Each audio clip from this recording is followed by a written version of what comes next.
Hour 3 of the Sean O'Connell Show starting here on ESPN 700. We welcome in Bruce Feldman, college football insider, brucefeldman.com.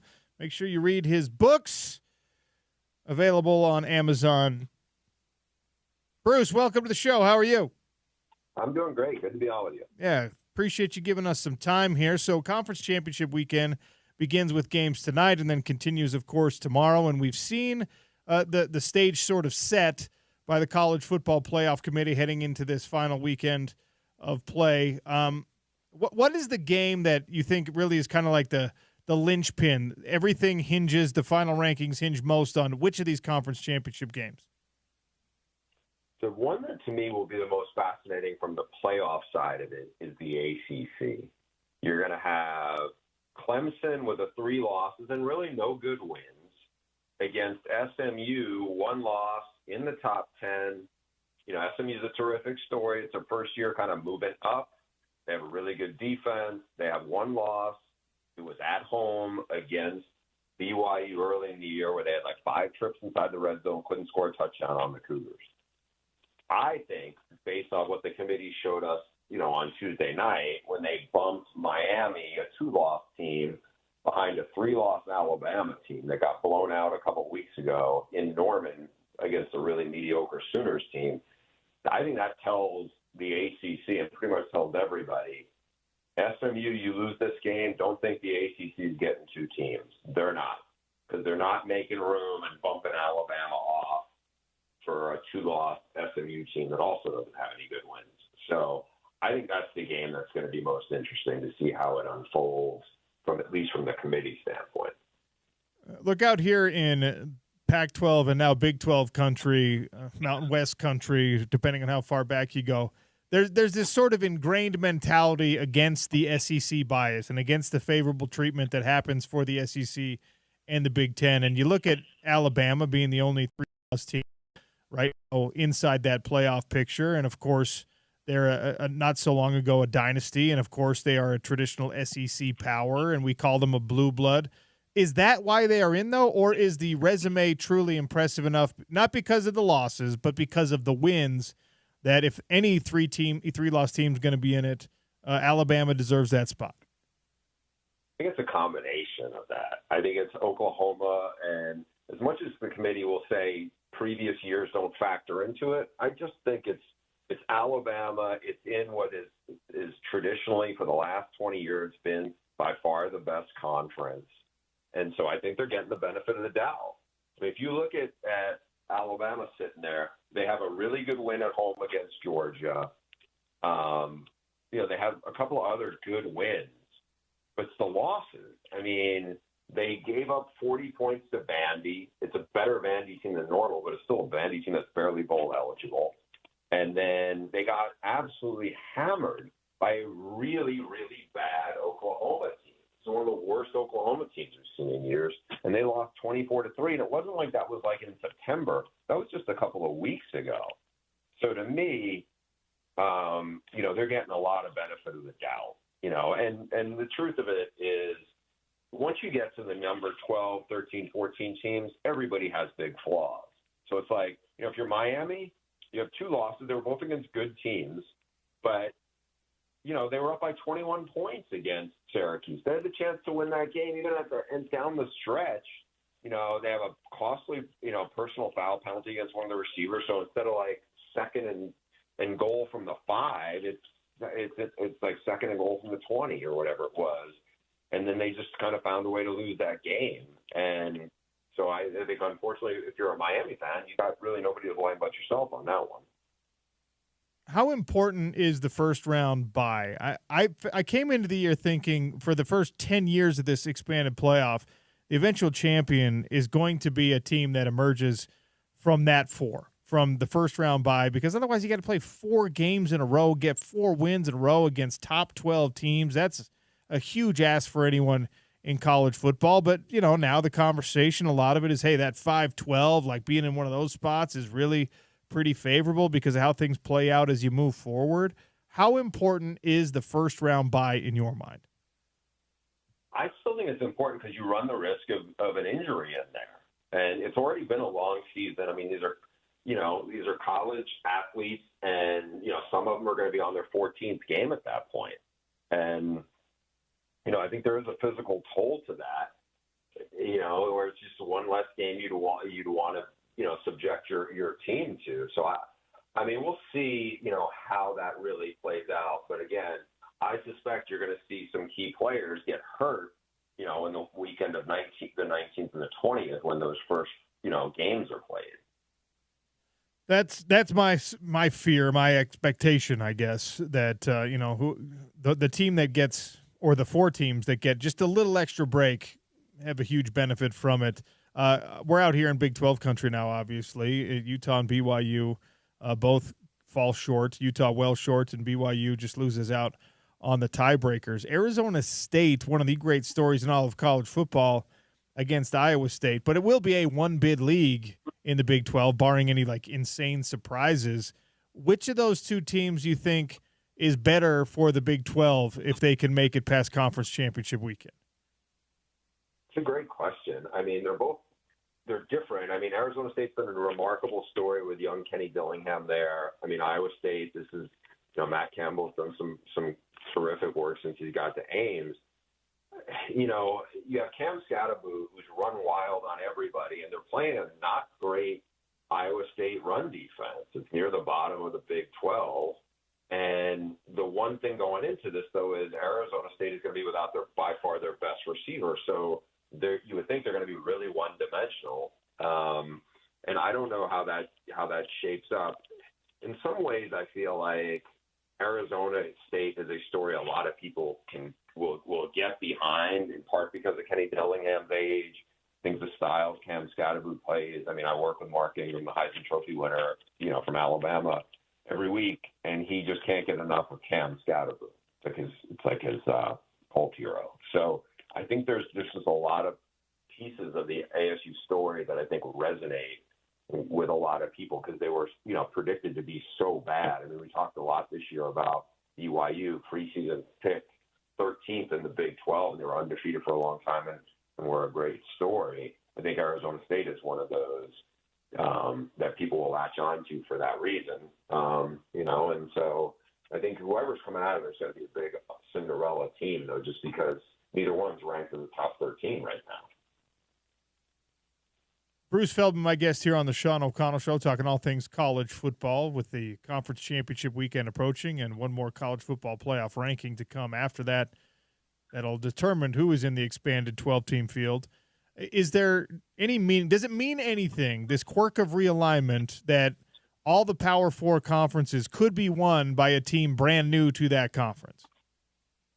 It is interesting. I forgot what game I watched last week, and I saw that graphic because I think it had only happened 3 times in like Power 4, Power 5, like major college football history, twice in the ACC. I forgot what the other time was. And it certainly could happen, in every league. It's crazy. But that's what happens when you have massive realignment, right? It was such a different year, not just because of the 12-team playoff, but we have, just everything turned upside down in the Big 12, no more Pac-12 in the Big 10, the SEC. I mean, the ACC it feels like kind of muted. The fact that Cal and Stanford's an ACC game, it's just bizarre to me. But, there's just so much change. We're just kind of rolling with all of it. So that point kind of just comes with the territory, I guess. Who do you think emerges as, the Final Four? Who's a real championship contender in college football? This time of year in the NFL, we start to figure out that, there's probably 6 teams that we could see winning it. How many of the 12-team field are actually really built to potentially take a shot at the belt? Yeah, it's a good question. I would say both Texas and Georgia are. Even though Texas has no good wins at this point of this, we're already into December and they still have no good wins for the season. But I would say they are, in spite of that. Georgia is. I think Oregon is. I still think Ohio State is. I mean, they looked awful last week. They won't have to face Michigan again. Maybe that's their kryptonite. Beyond that, I don't think anybody in the ACC is as great as great as Ash and stringent as I don't think Boise State is. I don't think either of the Big 12 teams are that. So I'm looking basically, it's probably 4 teams from the 2 from the Big 10, 2 from the SEC. I would not put Alabama in that group. I don't think Tennessee, I don't trust their offense enough. Penn State's going to be interesting to watch this weekend. Nobody thought they were going to be playing this weekend. They're talented. I mean, they have a lot of athletes on defense, but they play tight in big games. Maybe they'll surprise us and knock off Oregon and kind of start to reshape the narrative. They're the one team that outside of those 4 teams that I'm like, man, if they ever just cut it loose, they could be dangerous. But we haven't seen that from them yet. Maybe we'll see it this weekend against Oregon. Bruce Feldman for another minute or two here on the Sean O'Connell Show, talking all things college football.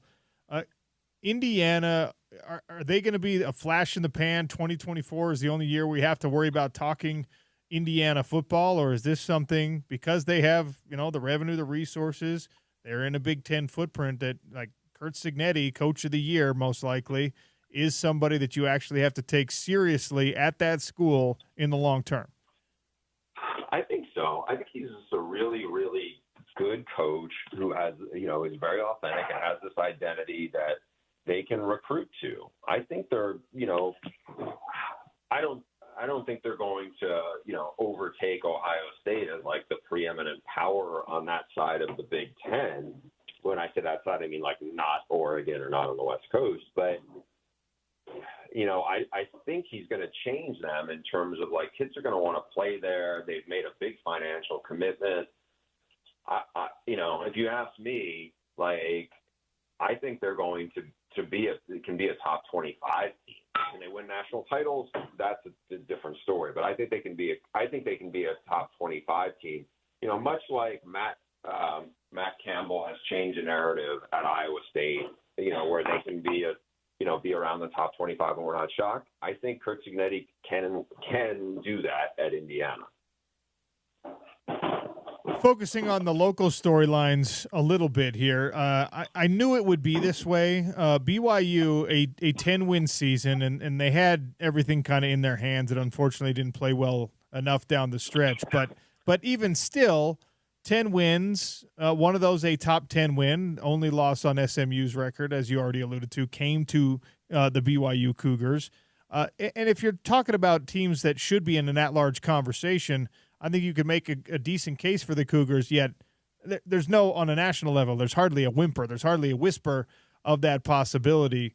Is that because the Big 12 truly is that bad, or is this a bias thing? I think it's both. I think because, there's no heavyweight, quote-unquote, program that's right now in the Big 12. And the teams that we had thought were going to be the best, that have been the best over, of this cluster of teams, start with the team that's, in your footprint, Utah. They've been, consistently really, really good. They were not this year.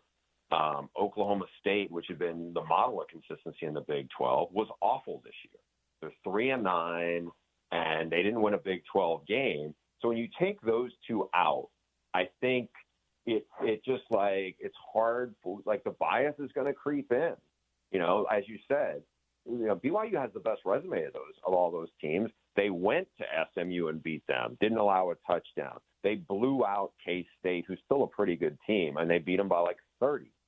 So, but what's going to hurt is they, lost to a Kansas team that was playing well down the stretch that didn't even get bowl eligible. And I think that it's still been a great year for Kalani and BYU, and I thought they were a really exciting, fun team to watch.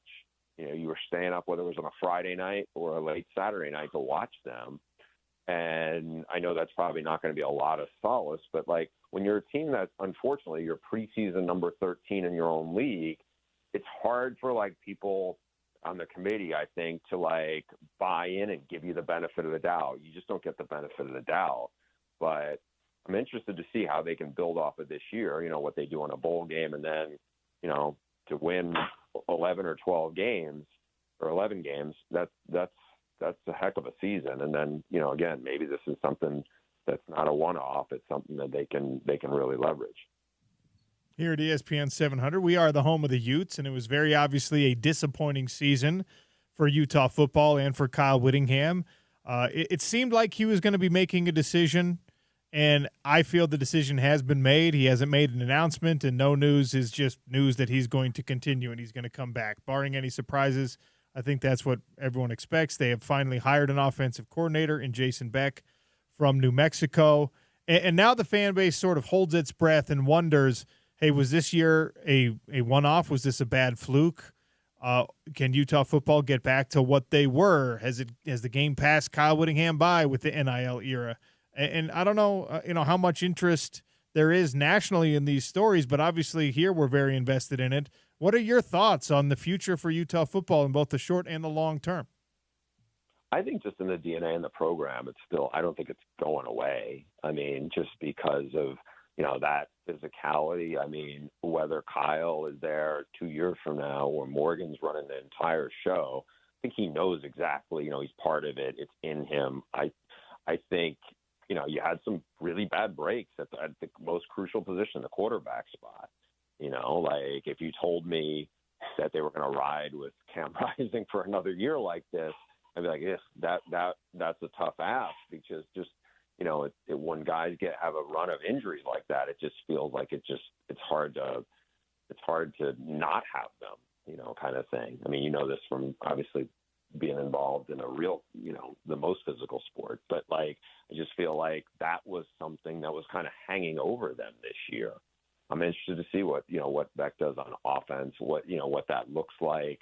He had a really dynamic quarterback at New Mexico. I have no idea if he'll end up following him or not. Obviously, that program's got a lot of change going on right now, and they're in Albuquerque as well. So, but I feel like maybe this is a weird comparison because Utah's just relatively new to the Big 12, but like I feel like this program is more built for stability than the one in Stillwater. I mean, you have two coaches who've been there and they're synonymous with the schools, but I think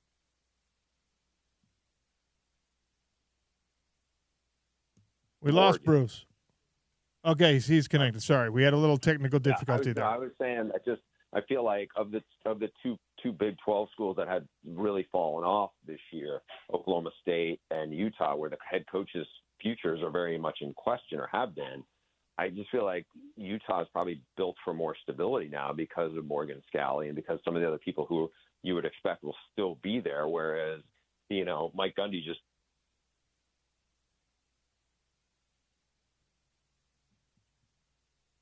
I don't think it was just like injuries there. There was a lot of issues there that are kind of bubbling to the surface, whereas Utah, I still feel like however this goes, post Kyle, I feel like it's not really like they're completely changing everything. They're just probably evolving a little differently. Who's going to win the Heisman Trophy, Bruce? Easy. This is Travis Hunter. I think Ashton Jenny had a marvelous season, but Travis Hunter, I think, is going to run away with it. I think so, too. And I think that's the right thing. I've been campaigning for that all year long, even before Colorado surprised me by being a pretty decently well-rounded team to be – and it actually came to fruition. He's all-conference on both sides of the ball. He was the Defensive Player of the Year in the Big 12, first-team all-conference as a wide receiver and as a defensive back, and you just don't see that in college football. In a modern day or even more traditional years, like you go back 30 years, there's been like, I don't know what, 2 or 3 guys that have ever done something anything like this. So I love the story of Travis Hunter, but what's he going to be in the NFL, you think? I would guess him be a cornerback. I mean, the interesting part with him is those other guys who are phenomenal talents, Charles Woodson, Champ Bailey, I mean, they basically dabbled on the offensive side. I mean, he was, as you said, an all-conference, like an all-American caliber receiver, in addition to being a great cornerback, and he was a tone setter for them. He can be whatever he wants to be in the NFL. I just don't think he can play, 80 snaps a game in the NFL. I think it's just too physical, and the talent, he's going up against is just way different than what he's seeing, in college football. As long as we're talking about Travis Hunter, do we get Deion Sanders for another year in college football and at Colorado, if so? I would not be surprised if he ends up in the NFL. I don't know what the draft situation will be like for Shedeur. I don't know if he goes to Vegas. I don't know if he ends up with Jerry Jones. I don't know if he ends up with the Giants. I mean, I think it's going to be hard for him to still be in college when his son Shedeur and Travis Hunter move on and he's hitting the reset button. It's been a terrific 2 years there, and I'm sure it's, even without those guys, there's more of a foundation certainly than what he inherited. But I just, I don't know. He's a guy who knows what the NFL world is all about. I could see him going there. I mean, Colorado's not making the playoff, but I think he's proved a lot of people wrong with what he did, taking over a one-win team and turning it into a team that, is in the top 25 and, is going to have a Heisman Trophy winner probably and a couple of first-round picks. I mean, that's a lot. That's a lot he accomplished in a really short amount of time in Boulder. If he ends up going anywhere, the transfer portal from Colorado Buffalo roster to wherever else will be one of the most fascinating things to watch, because I feel like everyone there is invested in being with Prime and not necessarily being at the University of Colorado. So if that plays out, it could be a Wild West in Boulder for a little bit.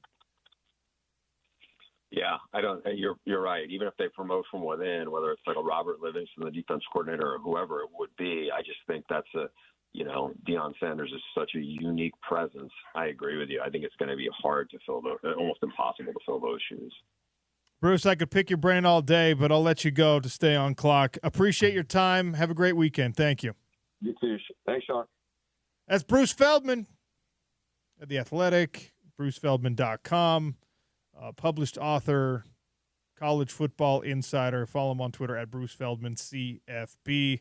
Also a big fight fan. Didn't have time because I abuse the clock as always, but he's a big MMA fan. So there's an interesting card happening tomorrow night, UFC 310 with a couple of title bouts on it. So Bruce Feldman will be tuning into that, I'm sure. College football conference championship weekend happening starting tonight and of course continuing tomorrow. And Utah football, I think maybe the dust settling a little bit as they try to figure out the future. Now hopefully we'll be building some momentum in a transfer portal that the window opens officially on Monday, on December 9th.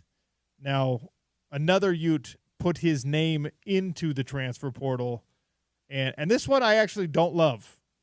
This is a guy that I would have liked to see Utah keep. So I'll tell you who that is next on the Sean O'Connell Show. ESPN 700, 92.1 FM.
It's out. It's over. Utah wins it in 3, 25-21, 25-19, and 25-16. And this is the difference in the second half. In the first half, Utah was winning matches. In the second half, they were sweeping matches, half their schedule. Survive and advance, and they do that as they take care of the College of Charleston in 3. Marquette will be waiting tomorrow night. Utah volleyball, Jim Watson on the call, sound courtesy of ESPN Plus. As you heard him say, they will face Marquette at the Huntsman Center tonight. Tickets are at utahtickets.com. Beth Lanier and her squad continuing the successful run. Time now for the airing of grievances on the Sean O'Connell Show. I don't know if I want to make this an official grievance, James. I'm going to put that out there because it's okay. The transfer portal is something I've gotten, we just have to accept. I don't love what's going on with the transfer portal with Utah football right now. Samote Peppa was the guy I was talking about when we went to the break. Samote Peppa, the former Bingham High School standout, and obviously a guy who, when healthy, has made some really important contributions to the Utah football defensive line, especially as a depth piece. He's in the transfer portal. His former high school teammate, Sione Fotu, also in the transfer portal. Maybe that is unrelated. Maybe it's unrelated. Maybe it's related. Maybe they're guys who've known each other a long time and want to go play for the same place. Another Bingham guy, Isaiah Glasker, has had a ton of success down at BYU, so maybe they'll go join him in the transfer portal scenario. Don't love it. Maybe he really loves Bronco Mendenhall. Maybe he loves Bronco. End up in Logan. Maybe he's a big Bronco fan. That's probably right. Also, Dijon Stanley into the transfer portal. So the running back room at the University of Utah getting picked over. You've already got Jalen Glover, who announced his intentions. Dijon Stanley headed now to the transfer portal. Mekhi Bernard, he's off to bigger and better things. Charlie Vincent, I don't think has any eligibility left. So what do you got? Did Mike Mitchell say he's going anywhere? Anthony Brooks, I think, also entered Anthony the portal. Brooks also. He didn't end up doing much, but he was in that room. Another loss in that room. Yeah. It get thinner and thinner. And look, Quinton Ganther is going to go find somebody in the transfer portal situation. Also, running back is one of those positions where freshmen can have an impact. We've seen that at Utah. We've seen that at other places. So they brought some decent talent in. The Racine Gilroy, I think, is the one they're most excited about at the running back position. Worth looking at that. And at least in the transfer portal, you can go and make a pretty, I think, easy case to come play at Utah. Hey, look what we got. These bookend tackles, really, really solid young players. You can grow with these guys as we move forward. And even though there is a change on the offensive side of the ball, look how many yards New Mexico ran for last year. That's our offensive coordinator now. Our O-line coach has put a bunch of guys into the league. We got some talent there. You can make a case. And you can always point to – you can still, at this point, I think, point to, hey, look what Zach Moss did. It's now – there's a lot of time that's passed now, but I think you can still point to that. Now they need to get other guys that can be Zach Moss-like because you can't always point to that, but – right now, I think you still can. Look, Zach Moss is still the low-hanging fruit, but you can also say, look what we did with Tavion Thomas. He came here. Again, these are transfer guys. He came here, and he had lost all hope kind of at Cincinnati, and look what he set a single-season touchdown record for us. If he would have stayed disciplined, his life would have gone a lot differently. He might have said it again the next year. Look what we did with Jaquindon Jackson, who came to us as a quarterback and was like one of the top 15 running backs in the country after he left here. So this is a guy, like, you can spin things however you want, but running back is a position I think that Utah should be able to make some moves. So anyway, I don't. That's not an official grievance. That's just news in the transfer portal that flirts with the grievance because I don't like it. But it's not a grievance. I'm not airing grievances against those players because everyone should explore and do what they want. Flirting grievance. I like that term. We just I am going to air this grievance, and I guess I should be careful how I talk about this. But we probably have all seen, you probably have all seen the shocking and insane crime committed in downtown Manhattan against a CEO of a healthcare company, right? And that I'm not going to get into that. That is wild, wild stuff. But what I am going to air a grievance on is the internet detectives or the internet experts that immediately start when something like this, everyone just forgets how serious, like absolutely pivotal that is for an individual's family, et cetera, et cetera. And immediately all the experts come in and start with these insane theories and their insane expertise and say, oh, yep, this is exactly this. This is what it is. This is what it means. This, like, what that was a heinous crime committed in broad daylight in downtown Manhattan, and then 55,000 people come in and start telling you exactly what their internet sleuthing means. I don't love that. That is one of the downsides of social media, where all these experts, these self-proclaimed experts, and of the true crime craze. Oh, the true crime. Thank you, Jay. I hate the true crime craze. I can't stand it. 15 years from now, there's going to be a rash of like serial killers in America because everyone's just like, because of all the obsession of right now. Yeah. Because there's kids riding in the back of their minivans where their mom listens to a true crime podcast with the most heinous details on display, and they're just like, hee hee. Anyway, grievance aired. What do you have? Grievance aired. Grievance accepted too, OC. No, so I got a couple. First one is, so I was dealing with a cold over the weekend, and the worst thing about over-the-counter medicine, I mean prescription is this way too, but the worst thing about over-the-counter medicine in particular is that the effectiveness of the medication does not last near as long as the time it tells you to wait between taking doses, right? Like maybe half the time. So like this cold medicine, take it every 4 to 6 hours, right? Okay, that's fine, except it only worked for about an hour and a half, maybe 2 hours. Like, come on. Can we get some medication that gets like at least 2/3 of the time that you have to wait between doses? Because guess what? I'm suffering without the medication. I can't wait that much longer to take it again, right? Like, I shouldn't have to wait that long. Is there some like, how there's, because for the legal purposes, they have to tell you like, hey, you can't max out more than this, right? Yeah.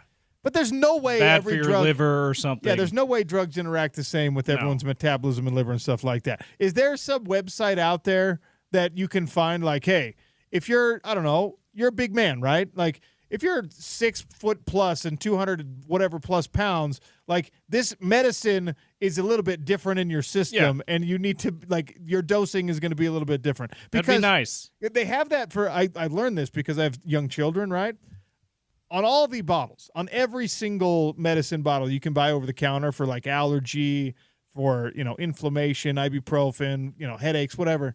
It's like, don't give this at all to a kid under a certain age. Yeah. Like, if a kid's under 6, absolutely don't use. If a kid's under 2, absolutely don't use.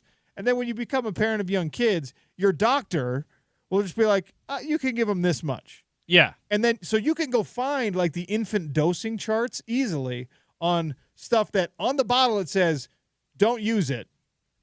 But then you can find, because your doctor says it's okay to use it, just give them half of what it suggests on the bottle. So there's like all those, it's the legal issues. That's what we need it to be, more easily accessible for sure. Because sometimes like, and this weekend I was feeling this way. It's like sometimes you're feeling sick enough that you're like, I don't want to wait another hour. Like, let me just take it now. All right. So some doctors out there, I would need you to text 877-353-0700 and tell James that he's got to pass to just take it an hour early. Yeah. I need a for all intents and purposes a prescription for my over the counter drug usage. No. The other thing that comes to mind is like allergy medicine. So my wife suffers from really bad allergies, so she went, and it was only like maybe 10 years ago that she knew this about herself. There was really bad symptoms. So we went and saw an allergist, and they're like, prescription strength of Zyrtec is actually two tablets. They tell you, but on the bottle they tell you 1 tablet a day. So it's like what you were just talking about. So ever since then, I don't get as bad as her, but I do have the hay fever type stuff, the seasonal allergies that a lot of people deal with. And so ever since then, I'm like, okay, I'm taking 2. Like, I'm not just doing 1 when I feel like I need allergy medicine. Those are tiny pills, too. Yeah, they're really small. They're like these minuscule pin dot pills, so when they tell you to take only 1, you're like, that's one of this is nothing. This cannot help that much. Even when this thing dissolves, it's like my body's not even going to notice it's in there. Yeah. So anyway, you're right. Like, that's the other problem with it is you have to go see a doctor to find out that, hey, actually, it's not near as strict as the bottle's telling you. But anyway, you okay if I air my second grievance right now, or do you got something else? Well, I'll use this one. 4611 on the text line. It's a good old fashioned Utah driver grievance. Ooh. Stop living in the left lane. That's the passing lane. Utah drivers will stay there and not move while jamming traffic. Can we also use our blinkers? Thank you. That is all. Grievance aired. Blinkers. That's an old school man. When you're airing a grievance with traffic, everyone who's listening, everyone has had that feeling at some point. That's stop that's like camping in the left lane. A little blanket. Yeah. A little traffic grievance. Yes. All right, what's your next grievance, James?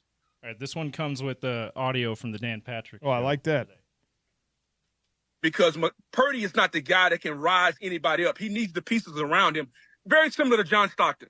Like, John Stockton is a Hall of Fame point guard, as long as he had Karl Malone. You take away Karl Malone, he's just another guy. And so I think that's what Brock Purdy is. Well, I don't know if Stockton would be just another guy, but I understand what you're saying. I mean, Stockton... He wouldn't be who he is with Karl Malone. He wouldn't have 15,000 assists, but not all 15,000 were to Karl. I got you. You can't put John Stockton in with Brock Purdy. So first off, we must acknowledge our Lord and Savior Dan Patrick for coming to John Stockton's defense of John Stockton there, and speaking some sense to Booger McFarland. That's from today's Dan Patrick show, 7 to 11 every day here on ESPN 792.1 FM. Yeah, I mean. Listen, I know Brock Purdy is your guy because he's San Francisco 49ers, but like a guy who's relies that much on scheming and the athleticism and the talent of his skill position players to look great, there's no business putting John Stockton in that conversation. John Stockton was a guy who elevated other players. Brock Purdy maybe gets to that point where he's doing more of that, but that's totally a wrong comparison. The similarity between Brock Purdy and John Stockton is that they are both slightly above 6 feet tall and soft-spoken white guys. Like, that's Booger is showing his biases there. John Stockton, and this is a great argument for everyone out there who thinks that John Stockton's only success came because he was associated with Karl Malone. Yes, he was certainly the beneficiary of having a reliable, constant, physical freak presence that he fed a lot of those career assists to. John Stockton leads the NBA all-time in another very important category, James, besides assists. You know what that category is. Yeah, steals. Nobody else let help John Stockton get the steals. John Stockton leads by a lot in both categories. By the way, no one is going to pass him in either category ever because of the longevity thing. Now, players don't play that long. They load manage. They sit out. John Stockton's records are very, very safe. Steals are by themselves. You don't have to rely on the offensive talent around you. You don't have to rely on Karl Malone. He is elite in one offensive category and one defensive category. Elite. Never mind that his peers talked about him with great reverence or complete hate and distaste because he made their lives so difficult. Never mind his reputation amongst the people who actually know is like way, way up there as a basketball player, as someone with basketball ability and IQ. But the stats tell you that he was elite on both ends of the floor. And one of those stats cannot be attributed to anything except for his quickness, his speed, his recognition, his intelligence, his want to. You can't take anything away from John Stockton. If you hate his vaccine opinions and anything else, whatever. But as a basketball player, you can't take a single thing away from John Stockton. And what drives me nuts about and Booger's not, the point of his story was to try to come up with a good analogy for Brock Purdy. He wasn't just trying to disparage John Stockton. So we'll give him a little bit of a pass here. But the people who underestimate John Stockton or try to, as a player, or try to say, how great could he have been? He never won a championship and he played in Utah, whatever. If he plays in a bigger market, plays for the Knicks and has the same career, he is an absolutely adored legend in the history of college basketball, or in the history of NBA, of the NBA. He plays in Utah and he gets these kind of strays every once in a while. It's like, come on. Like, tell me, like, watch some highlights at least, and you'll know that you are completely off base. So there you go. That's my grievance. Okay. We need to be better about talking about NBA legends, including ours here, John Stockton. 8347 says the John Stockton analogy was the worst I've ever heard. So bad. And look, I've drawn some bad analogies myself, but that's as bad as it gets. 3869 airs a grievance. Bronco's a weirdo, but I'm actually quite bummed that he jumped ship after 1 year. College football is killing me these days. Look, that's not anything new in college football. There's been a lot of crazy changes. That's not a these days problem. Bronco Mendenhall was offered a better job. I am a little bit surprised that he jumped ship because Bronco's a New Mexico guy. I thought that he was like back home and was just going to kind of ride it out because he's not exactly young. But he's headed to Logan. All right, we'll do a little crosstalk with Spence Checketts to close out the show next. Well done on the airing of grievances. Keep them coming at 877-353-0700 or at Real OC Sports. Last one to sneak in. My grievance is with you, I think with us, James. Whether it's your fault or not, that promo that has the Rebecca Black Friday song has me walking around singing party and yeah. That's what we do on Football Fridays, guys. We party and yeah. Friday. Get ready for the weekend.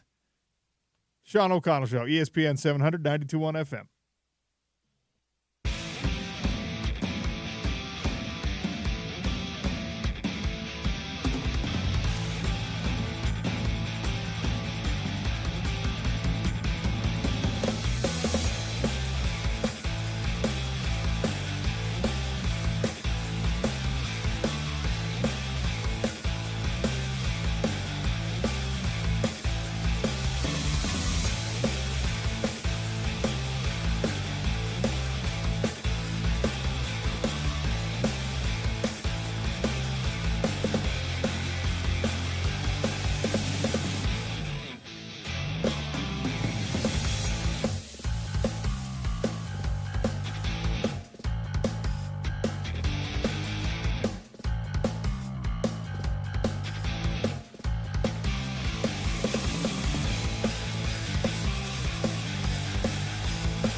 877-353-0700 as we wrap up the show with some trivia here on the Sean O'Connell Show. Lemon Shark Poke gift card. If you could tell me how many rushing touchdowns Devin Dampier, the quarterback at New Mexico, accounted for this past season under Jason Beck, new Utah offensive coordinator.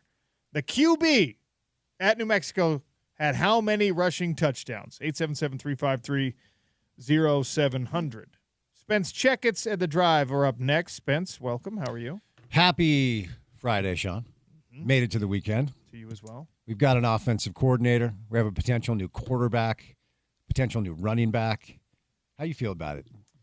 Look, the potential is the key word there. If you can bring in Jason Beck, Devin Dampier, the running back who accounted for over 1,000 yards and I believe 9 touchdowns, now you're talking about a lot of production from a guy who, as I said on the show multiple times today, was competing in a lesser league. New Mexico was not a good team this year, played against a lot of teams that were also not great, but who maximized the potential of the talent he had. The very limited talent that he had, he got the most out of. I believe Utah offensively still has a lot of talent. They're going to have to bring in a bunch more, but all you need is an offensive coordinator who can get those guys the ball, who can make sure that you deploy the weapons with the right amount of efficiency, you deploy the weapons with the right amount of enthusiasm, that you throw your biases towards the guy who's always productive in the quarterback, and you see what happens. And that's what he did at New Mexico. So I'm optimistic about what he can do at Utah. Yeah, I don't love the whole reacting to the hire in real time with some sort of hyperbolic statement about what it could or could not be. I have no idea. Nobody does. Did they win the day? Did they win the press conference? Who gives a rip? Is it really their third choice? Who cares? I mean, ultimately, the proof will be in the production come season time. I'm interested to get to know him a little bit, hear him speak a little bit more. What sort of personality is he? What sort of recruiter is he? I mean, that's just the deal. If you're going to be one of the 3 most important coaches on campus, you got to be able to get kids to come play for you. And how loyal are these players who are in the transfer portal to him? Is it a no-brainer that they're following him to Utah? If you connect the dots, he gets the Utah job. They're in the transfer portal. It's kind of dangerous to operate off that assumption. Absolutely it is. Because we talked about the Noah Fafita situation. And by the way, he's not going to transfer. He's not going to, yeah. But we all thought he was high speed ahead to UW, right? When the coaching change took place, he stayed put. So I don't know. We'll see. Obviously it's good to have a coach in place. It feels like this was their third option. I don't really think that matters as long as you landed on a guy that's going to be able to produce. And, of course, the question will always be, will Coach Witt just kind of let him do his thing? Will Morgan let him do his thing? Or will there be fingerprints from defensive-minded coaches on the offensive attack? And, again, only time will tell. Only time will tell, indeed. And I guess another point on what you said about assuming that loyalty of players who played for him before. In modern college football, you need loyalty and $1 million to get a good quarterback. Right. So, and probably just $1 million, to be honest with you. Yeah. I mean, if you want to just say it how it is. Also, this is something, I asked Bill about this, but I'll ask you, and then I'll let you do your own show. Do we think Dorian Singer enjoyed his year at Utah football? No. I don't think a wide receiver has enjoyed their time at Utah football in a decade. I think he played hard. I think like maybe it's just a testament to his character, but like his body language and his performance and his effort spoke to me as someone who is like still bought in. But they're brothers. Devin Dampier and Dorian Singer are half brothers. Interesting. So little tidbit. Okay. So like, is he calling and saying like, do I want to go play for Coach Witt? Do I want to go play for Morgan Scalley? Do I want to follow my guy? Yeah. And if Dorian Singer, he's not going to be the only influence, right? But if Dorian Singer says just like, bro, Salt Lake is terrible, you're going to hate it here, this program sucks, then that makes the job a lot harder to bring somebody like that in. Conversely, if his half-brother is like, dude, you're going to love it here. We had a bad season, but with you here, we would have had a good season, so do your thing. I think that changes the conversation pretty significantly. Yeah, and obviously I can't speak for Dorian. I just would imagine that he anticipated a different situation under center. Of course. And because that never came to fruition, I would imagine there was some frustration that he didn't have the opportunity to showcase exactly who he is to pro scouts. I mean, watching Devon Vele be the number 2 receiver in Denver and Tim Patrick, really make plays in Detroit, I'm like, man, there's been talent in that wide receiver room. They just didn't have anybody throwing the football. I mean, I remember the first time I saw Devon, I'm like, dude, that's an NFL prospect. He looked the part, had the measurables, had the length. There just hasn't been consistent quarterback play here for a few years. And quite frankly, the times where there have been consistent quarterback play have been like blip on the radar. It's the exception, not the rule, for like a decade. It's only been 2 or 3 years. So that's why this hire better work, and whoever you have under center next year better look better than it has over the past couple of years. And obviously you need health. And, I think we're beyond the point of no return about wondering what the hell is going on up there for 2 straight years with guys going down every single week. It's just, is it only bad luck? I don't know. But something's going on because it's got to be better than it has over the past couple of years. You're absolutely right.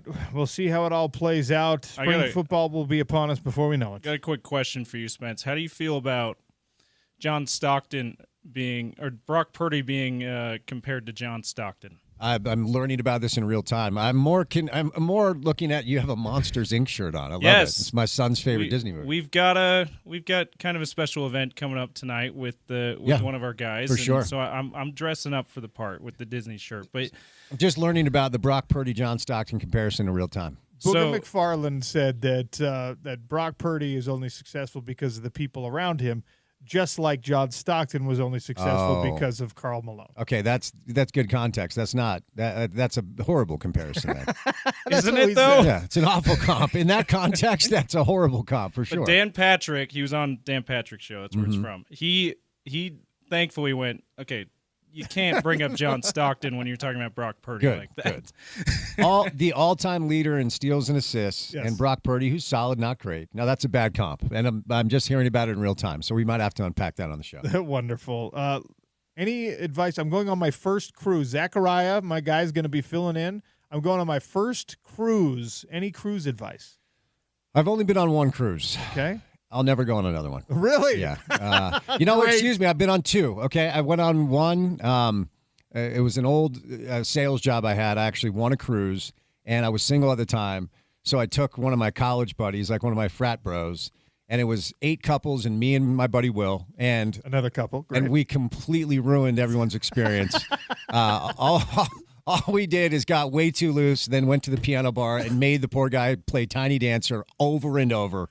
Yeah, hey, we'd walk in the piano bar. The guy's like, "Oh, damn it, play Tiny Dancer, Blue Jean Baby." And then I took my son on a Disney cruise, which was quite lovely because he had a good time. You're gonna eat a lot. I'm gonna be 15 to 20 pounds heavier when you see me next. Yeah, there's a lot of food. The quality's not great.